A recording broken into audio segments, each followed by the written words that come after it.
What's up, everybody? Welcome back to your favorite analyst. D.S. Allen is the name.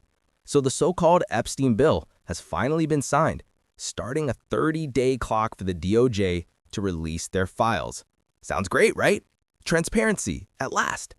But if you believe the Biden administration and their allies in Congress are actually going to play ball, I've got a bridge to sell you. We've got a Democratic Congresswoman, Jasmine Crockett, going on TV to talk a big game about no hiding, no covering up, while simultaneously making excuses for her own party's shady connections. We're about to dive into the spin, the deflections, and the outright hypocrisy. Let's see who's really fighting for the truth and who's just performing for the cameras. Before we dive in, though, take the time to like, share, and subscribe to keep this coming. Tonight, the president's signature on the Epstein bill has now made its way there. It has started a 30-day clock for the Justice Department to release the Epstein files they have in their possession. That comes as the top Democrat in the Senate is making clear he'll keep the pressure on the Justice Department to stick to that timeline. This will not and cannot be the end of the work. We'll keep the pressure up, pressure for the president to sign, and then pressure on the DOJ to release the full, unredacted files. No hiding, no game playing, no covering up. No, I love how this performance of all of a sudden the Democrats are the champions of transparency on the Epstein client list. Give me a break. They're setting the stage so that when the DOJ inevitably releases a bunch of blocked out pages, they can throw their hands up and say, well, we tried. This is political theater, folks, and we're not buying tickets. Pressure to make sure the documents are released in their entirety and not warped by a corrupt DOJ. My source tonight sits on the House Oversight Committee, Democratic Congresswoman Jasmine Crockett of Texas. And thank you for being here, because now this clock has started with the president signing this bill behind closed doors tonight. Pam Bondi, the Attorney General, was asked earlier today about releasing everything. She repeatedly said, we will follow the law. Do you expect that you'll get all of these documents by December 18th? I do not. I absolutely don't expect that, especially when you start to say things like Pam Bondi said she will follow the law. Now, that's pretty ridiculous, even for Democrat standards. Did you hear that? She doesn't expect them to follow the law, and she says it with a straight face. But notice she immediately pivots to attacking the administration for not following the law. It's a classic blame shift. Don't look at us, look at them. She's preemptively framing the DOJ as corrupt and lawless so that when they fail to deliver the goods, her base is already primed to blame Merrick Garland and not ask the tough questions about which powerful Democrats are sweating bullets right now. Because the only thing that we have seen consistently out of this administration, whether we're talking about the failed prosecution of Comey, and I'm saying failed because that is absolutely what I anticipate is going to happen, we know that they are always doing the opposite of following the law. Every time we look at those court orders that they have ignored, they have literally put us in this constitutional crisis in this country, because for the first time we have another branch of government that seemingly thinks that what other branches have to say, well, you know what, that's advisory. It's not anything that they have to follow. So it'll be interesting to see what happens, but I don't expect transparency. The president said tonight he thinks it's going to end up being really embarrassing for Democrats. Are you worried that it's going to be embarrassing for your I'm not party? worried at all. I can tell you one thing, I ain't never worried about my name being in the Epstein files. So that's one thing that we can talk about. I ain't never worried about my name. Well, that's convenient, isn't it? It's the political equivalent of I'm not a crook. She's making this about her personal innocence, which is not the point.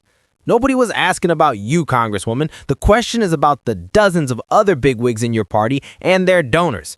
This is a slick way to dodge the actual question and pretend like anyone was accusing her personally. It's a deflection, and a weak one at that. Number two, for me, is not partisan. As somebody that worked in the criminal justice system, I understand what it is to sit across from a victim. I understand their stories, I understand the trauma, and I understand the lasting effects. Wrong is wrong, right is right, and I think that that is what we are missing in this administration. It seems like he consistently wants to give a pass so long as someone is a follower of his. That's what we saw with the January 6ers. Unbelievable. She pivots from a convicted pedophile and sex trafficker to January 6th? Are you kidding me? She just compared the Biden DOJ's handling of Epstein to Trump's pardons for J6 protesters. That's the game. They cannot let a single conversation happen without dragging in their political opponents. They want to muddy the waters so badly that the public gets confused and just tunes out. Epstein's Island wasn't a political protest, it was a den of predators, and they're trying to change the subject. That he decided that he was going to pardon, and then even after they got in trouble again, he decided to pardon them again. He seemingly only wants to go after people that he looks at as if they are opposition. We in this country, what justice looks like is going after whoever is wrong, no matter their race, no matter their political affiliation, and no matter how much money they do or don't have in the bank account. So you're saying, yeah, you don't care even if it does embarrass care. Democrats. I don't care. That's not what this is about. To me, it's not political. We need to make sure that we understand how it was that this was able to take place, and we need to make sure that we tear down those structures. We have an obligation as legislators to make sure that we do better by the people in this country. We need to make sure that there are no other children that end up in similar circumstances, whether Jeffrey Epstein is alive or dead. We need to make sure, because it wasn't just one man. This was a system, a sophisticated system that was set up. And so we need to make sure that there are no other victims going forward. One Democrat who's been on defense over Jeffrey Epstein is Stacey Plaskett. She represents the Virgin Islands. She was texting with Jeffrey Epstein the day of Michael Cohen's hearing. Her questions pretty closely followed the text messages between the two of them to ask about Rona Graff, Trump's longtime assistant. You were defending her today, or in recent days, yesterday, and you talked about Republicans taking money from a Jeffrey Epstein. Here's what you said.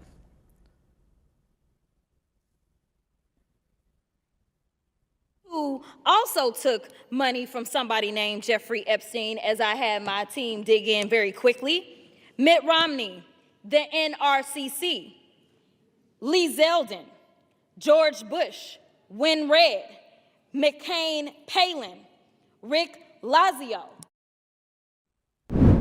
You mentioned Lee Zeldin there. He's now a cabinet secretary. He responded and said it was actually Dr. Jeffrey Epstein, who's a doctor, doesn't have any relation to the convicted sex trafficker. Unfortunate for that doctor, but that is who donated to a prior campaign of his. Do you want to correct the record on the people? I never said that it was that Jeffrey Epstein. Just so that people understand, when you make a donation, your picture is not there. And because they decided to spring this on us in real time, I wanted the Republicans to think about what could potentially happen. Dude, this is gold. She's getting called out for listing Republicans who took money from a Jeffrey Epstein, implying it was the Jeffrey Epstein when it was actually some random doctor. And her defense? I said Jeffrey Epstein. Come on. That's like me accusing you of hanging out with Vladimir Putin. And when you get mad, I say, well, I didn't say it was the president of Russia. It's a deliberate, slimy tactic to smear opponents, and when she gets caught, she plays dumb. My team only had 20 minutes. Maybe do your homework before you go on national television and slander people. Because I knew that they didn't even try to go through the FEC. So my team, what they did is they Googled, and that is specifically why I said a Jeffrey Epstein. Unlike Republicans, I at least don't go out and just tell lies. Because it was not the same one, that's fine. But when Lee Zeldin had something to say, all he had to say was it was a different Jeffrey Epstein. He admitted that he did receive donations from a Jeffrey Epstein, so at least I wasn't trying to mislead people. Now, have I dug in to find out who this doctor is? I have not. So I will trust and take what he says, is that it wasn't that Jeffrey Epstein, but I was not attempting to mislead anybody. I literally had maybe 20 minutes before I had to do that debate. Yeah, but people might see that and say, well, you're trying to make it sound like he took money from I did not know. A registered sex offender. No, but I literally did not know. When you search FEC files, and that's what I had my team to do, I texted them and I said, listen, we're going up. They are saying that she took donations. Right, but someone might say, well, your team should have done the homework to make sure it wasn't the convicted sex trafficker. Within 20 minutes, you could not find that out, not from just doing a quick search on FEC. So number one, I made sure that I was clear that it was a Jeffrey Epstein, but I never said that it was specifically that Jeffrey Epstein, because I knew that we would need more time to really dig in. Well, Stacey Plaskett was texting the Jeffrey Epstein that we're all talking about. You voted against the censure for her to remove her from her committees. We pressed the minority leader Hakeem Jeffries on this last night. Maybe you don't think she should be removed from her committees. Correct. But why do so many Democrats seem unwilling to say it's inappropriate to be texting with a registered sex offender about what you're going to ask a witness at a congressional hearing? So I'm not going to necessarily say that that's the case. Now, this is somebody that was a former prosecutor. Now, I haven't sat down and talked about all the specifics of why Stacey was doing what she was doing. I know that when she got up and she spoke, she talked about the fact that this is one of her constituents. At the end of the day, what I know of prosecutors is that they are typically talking to co-defendants. They are typically talking to the people that have the best information. And what you had was the former attorney for the president that was sitting there. And honestly, we knew, or she knew, or at least Jeffrey Epstein presented that he was very cozy with the president. He had more information, registered sex offender or not. The bigger question is, why is it that the president was so cozy with a registered sex offender even after he ultimately ended up with some of his convictions? And seemingly, he had absolutely been on the plane with him.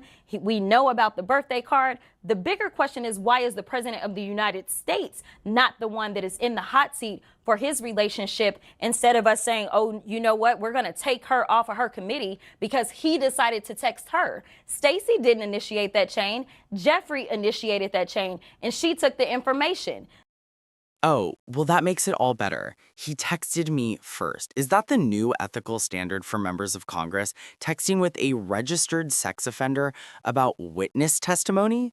She's acting like it was a wrong number situation. Oh, this just popped up on my phone. No, this was a coordinated effort. And her excuse that he was a constituent is the most pathetic thing I've ever heard. Since when do senators take legal strategy advice from their constituents who are convicted sex offenders? The mental gymnastics here could win a gold medal. Just like if somebody texts me. Yeah, but she was responding and saying, what are you talking about? Quick, I'm up next. And then her questions were about Rona. But do you think that was inappropriate? I mean, would you text with someone who is a registered sex offender about what you should ask? I honestly know that he had never been convicted of any federal crimes at that time. But he had been in jail already. He had been got a in plea jail. deal. And my deal is this. The Republicans are constantly texting with a 34-count convicted felon. Oh, well, that makes it all better. He texted me first. Is that the new ethical standard for members of Congress? Texting with a registered sex offender about witness testimony? She's acting like it was a wrong number situation. Oh, this just popped up on my phone. No, this was a coordinated effort. And her excuse that he was a constituent is the most pathetic thing I've ever heard. Since when do senators take legal strategy advice from their constituents who are convicted sex offenders? The mental gymnastics here could win a gold medal. So if it's okay for them to text him at any point in time, then I'm not going to say that that's right or wrong, especially to the extent that you're talking about kicking someone off their committee. Were they sexting? Was it a matter of her being involved in the pedophilia? No, it was nothing like that. She was trying to understand. Let's say Jeffrey Epstein said, you know what, I have these pictures, these salacious pictures, because I know that the president got down and did these things. Do you think that it would be inappropriate for her to ask about those things if he said he had personal knowledge? I think the context matters, but obviously it seemed like he was helping her. But I do want to ask you before you go tonight, because in your home state, we've talked about redistricting there. Yeah. The federal judge saying that they have to use that 2021 map yesterday.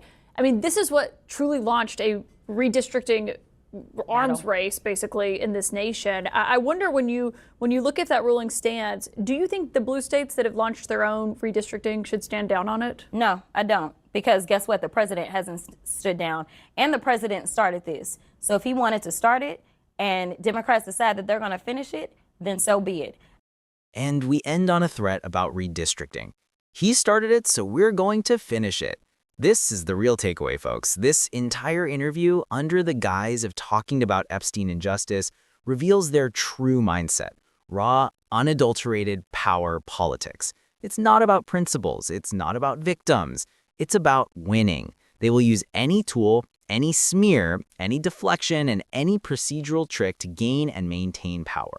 The fight over the Epstein files is just another front in that war. At the end of the day, number one, this is not a final ruling. We know that Texas has decided that they are going to appeal this up to the Supreme Court, Trump's Supreme Court, so it's not final. So there you have it, a whole lot of talk about transparency and justice that somehow always circles back to blaming Trump and protecting their own.